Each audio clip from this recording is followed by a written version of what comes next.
Lavrov didn't just fail diplomatically. He failed financially. He failed the oil system that keeps Putin alive. And when money dries up in Russia, someone has to pay in blood.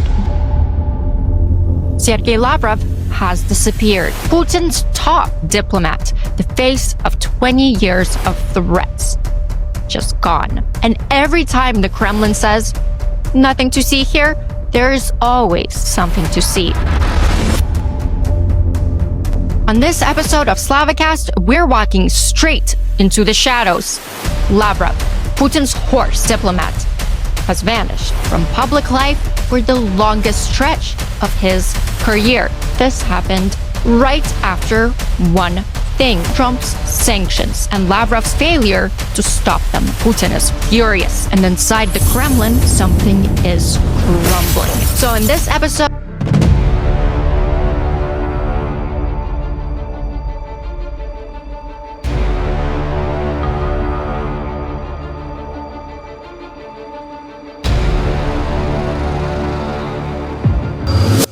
I'm Slavie, and you're watching Slavicast on channel Yarochenko.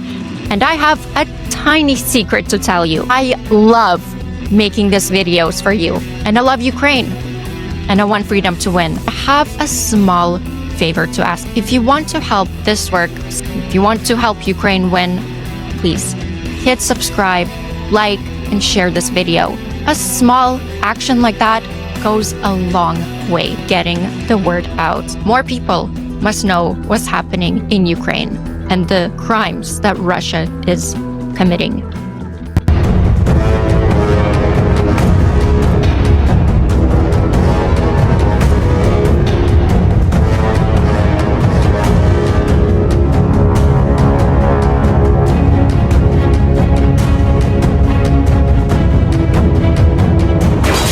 Before we go any further, let's understand who is Sergei Lavrov. Lavrov isn't just some Russian official. He is Putin's longest-serving accomplice. 21 years at the top of Russia's foreign ministry.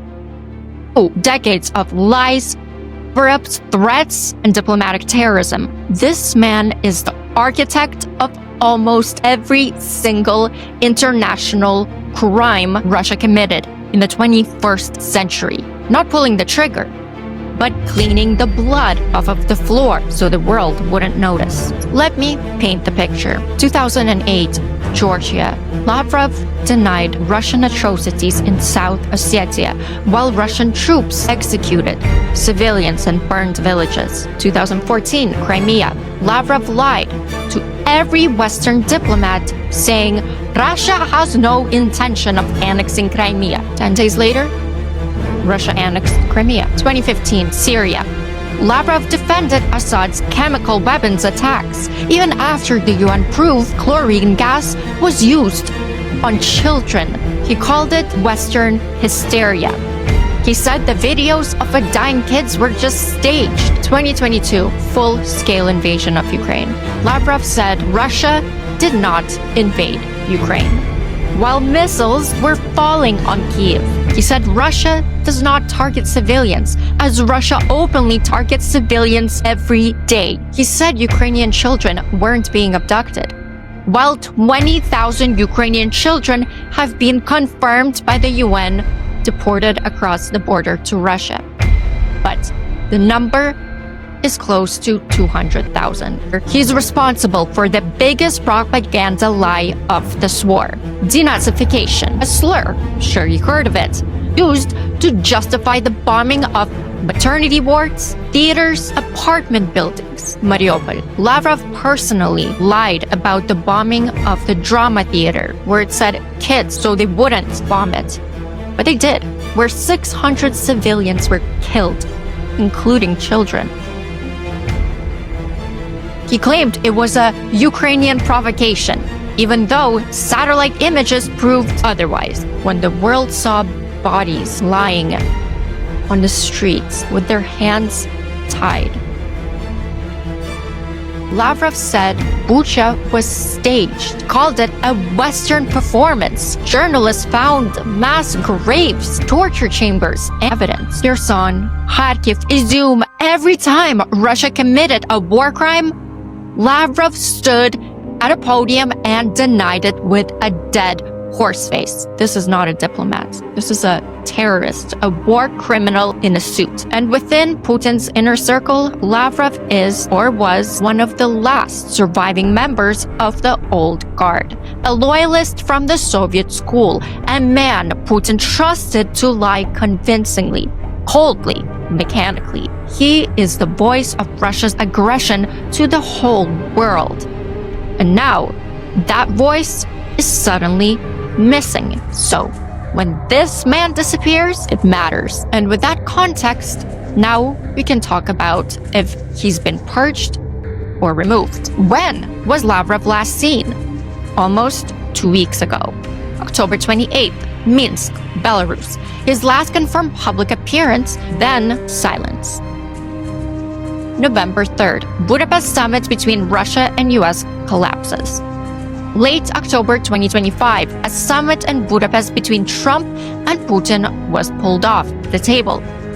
Moscow's foreign ministry sent a memo to Washington demanding Ukraine hands over territory, slash its forces, and skip NATO membership.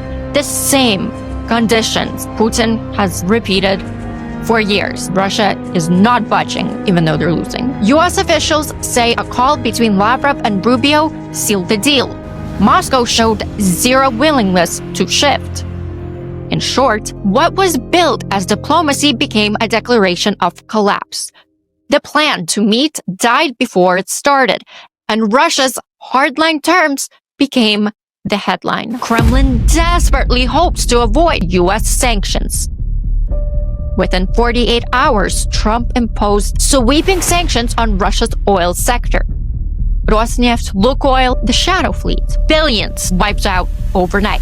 Because sanctions on this scale, they choke the only thing funding Russia's war machine, oil money. It's the bloodstream of this entire war machine. The Kremlin did not want this outcome, and Lavrov was the man expected to prevent it. The moment Lavrov had failed the Kremlin spectacularly. So why did this happen? Was Lavrov overseeing a bluff, a purge, or the final act of Moscow's war machine? Stay with me. November 4th, the first red flag.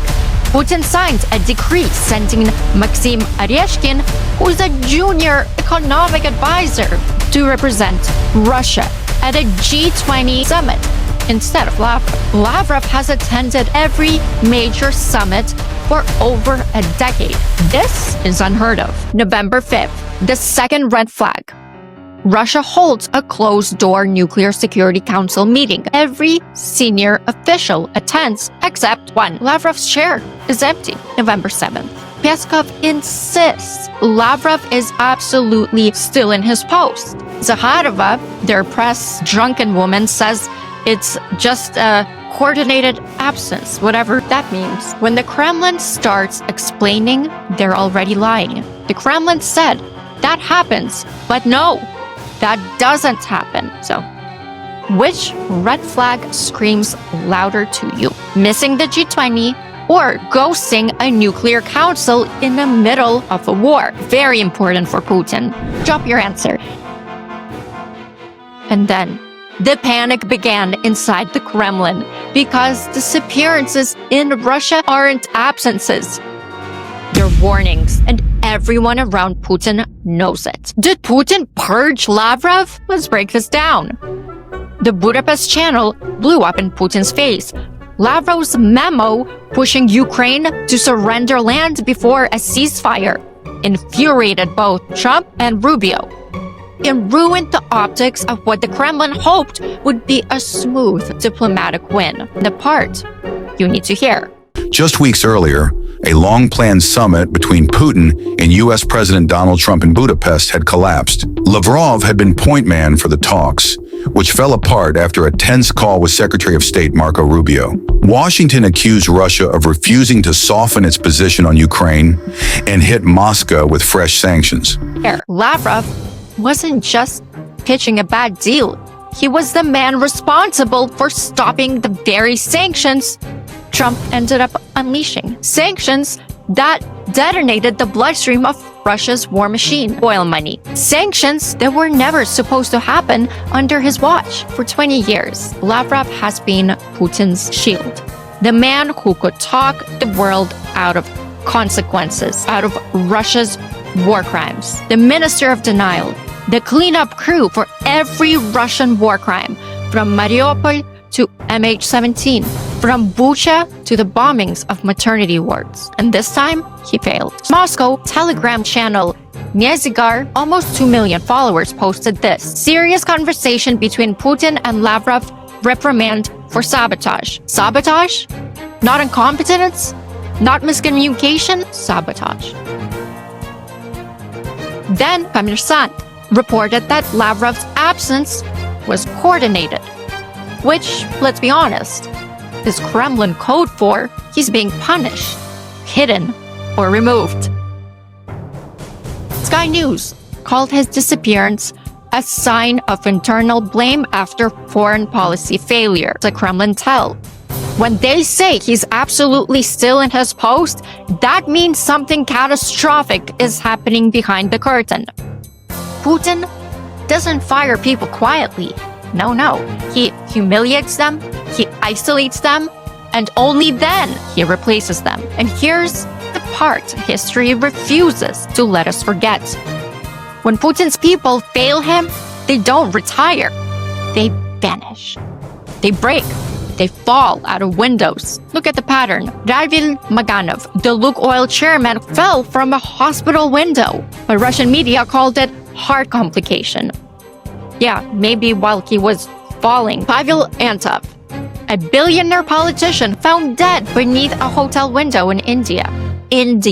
Marina Yankina, defense official tied to war financing, she dropped from a 16-story building in St. Petersburg. Catching the pattern here? General Surovikin, Wagner-linked commander, vanished for months, stripped of command, then quietly erased from public life. Prigozhin, you already know this one, I'm sure. There was mutiny in June 2023, plane exploding out of the sky in August, the most obvious accident since the Kremlin invented accidents.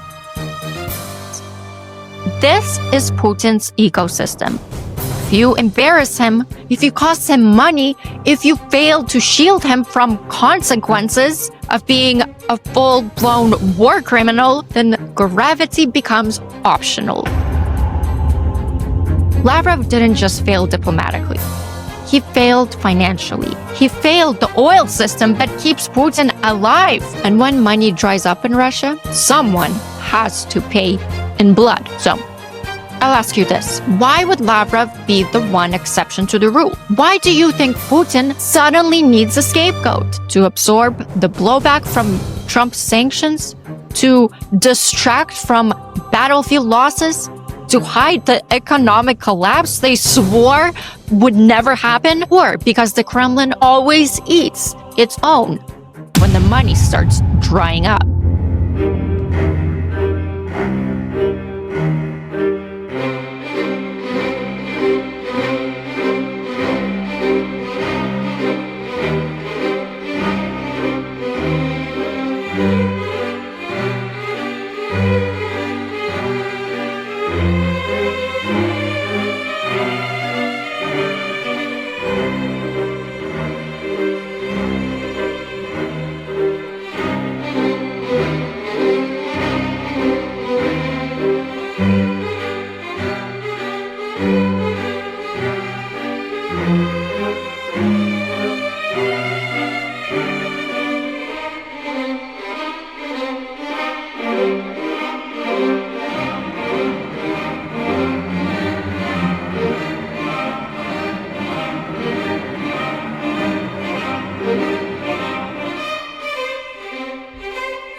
So, what does Lavrov vanishing mean for the war in Ukraine? And here's the truth. This is what it looks like when a regime starts losing its grip.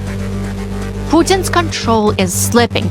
His people can't hold the line he's demanding. And Russia is no longer able to keep its lies straight on a world stage. Trump doesn't even believe him. Not under sanctions, not under pressure, not under battlefield losses. Lavrov going dark exposes all of that. 1. Russia's voice gets weaker. For 20 years, Lavrov was the master illusionist, the man who could make genocide sound like concerns, who could wash crimes clean with diplomatic language. Take that away, and Russia suddenly looks confused, inconsistent, and unprepared. Paper Bear has a lot of cuts now. 2. The West hits harder when Russia looks off balance. Without Lavrov running interference, the sanctions on Rosneft and Lukoil land like a direct punch. Russia loses money, Russia loses leverage, and Ukraine gains space. Zelensky said it perfectly. He said, their fractures are our opening. First of all, they have to know where their bomb shelters are. They need it. If they will not stop the war, they will need it in any case. And they have to know that we in Ukraine, each day we will answer. If they will attack us, we will answer them. This is another cut in a paper bear empire. Russia doesn't collapse all at once. It erodes. A general falls out a window here. Another one gets arrested. A minister disappears. A purge happens. And another purge happens. And another one flying out of a window. This is death by 1,000 cuts. The real impact. When the inner circle starts slipping, the war efforts slips with it. Russia is involved in a war, but it's not the war that you're thinking about. While the battle rages on inside Ukraine, there's another fight happening in Russia that threatens to cripple the country at its very core. This is a fight that is pitting some of Russia's most important institutions against each other, and it's a fight that has no winner, only one loser: Russia. Vladimir Putin's regime is devouring itself as war erupts between the FSB and Russia's military generals. The Kremlin is in chaos as the greatest threat now facing Russia comes from within. And it's all because Putin's Ukraine invasion is failing. That's according to political advisor and YouTuber Jason J. Smart, who highlights the sheer scale of Russia's losses against Ukraine. Since Russia invaded, it's lost territory inside Russia itself for the first time since World War II. It's gained between 10 and 20% of Ukraine's land since the initial invasion, and its latest attempted land grab, Putin's summer offensive, has collapsed. You can find out more about that collapse in our video. The last few years have cost Russia over 1 million casualties, killed and wounded, tens of thousands of pieces of artillery, and thousands of tanks. The invasion that was meant to last a few days has turned into a debacle for Russia. And Russia's generals are paying the price. Since the invasion started, arrests of Russian generals have skyrocketed, according to Smart.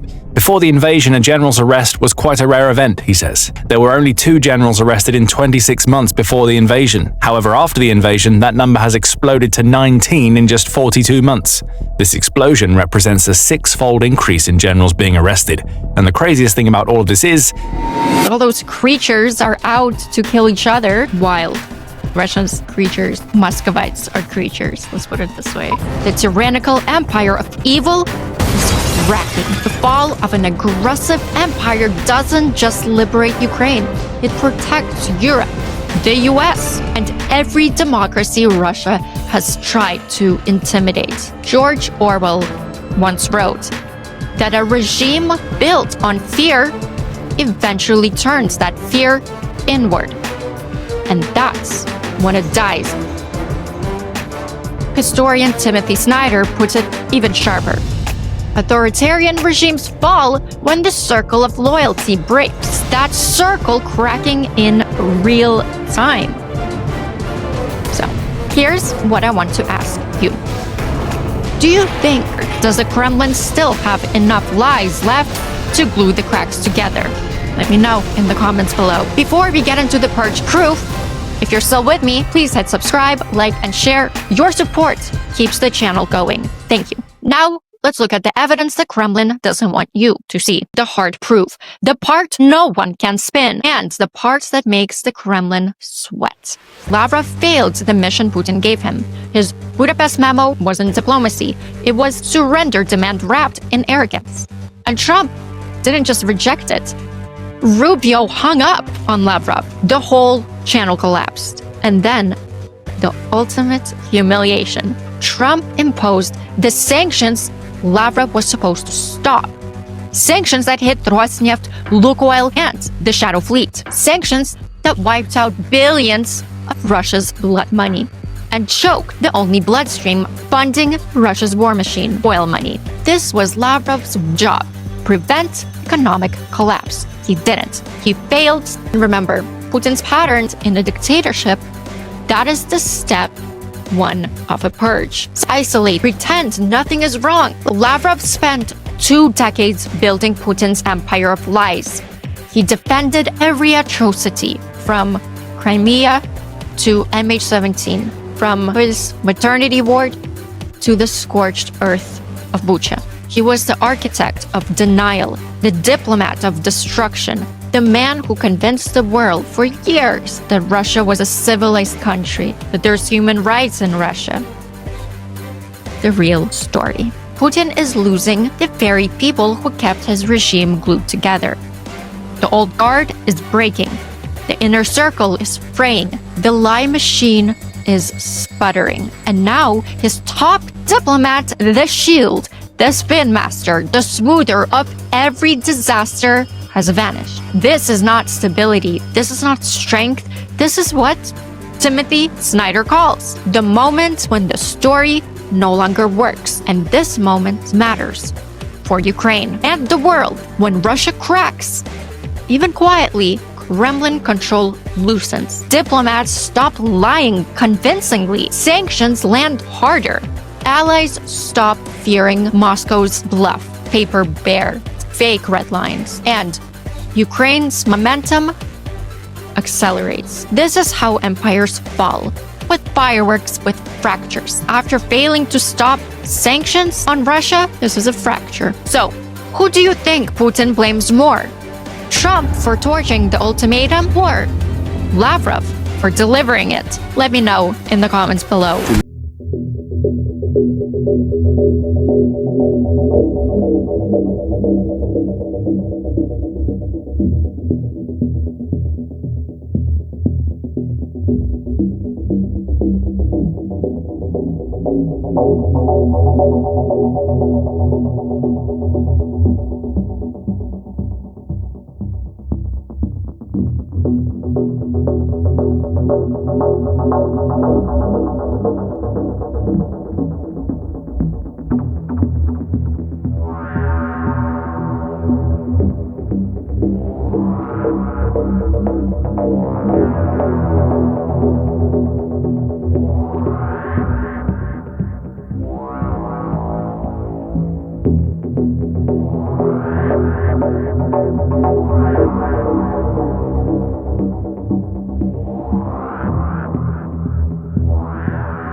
Series. Before you go, thank you for being here.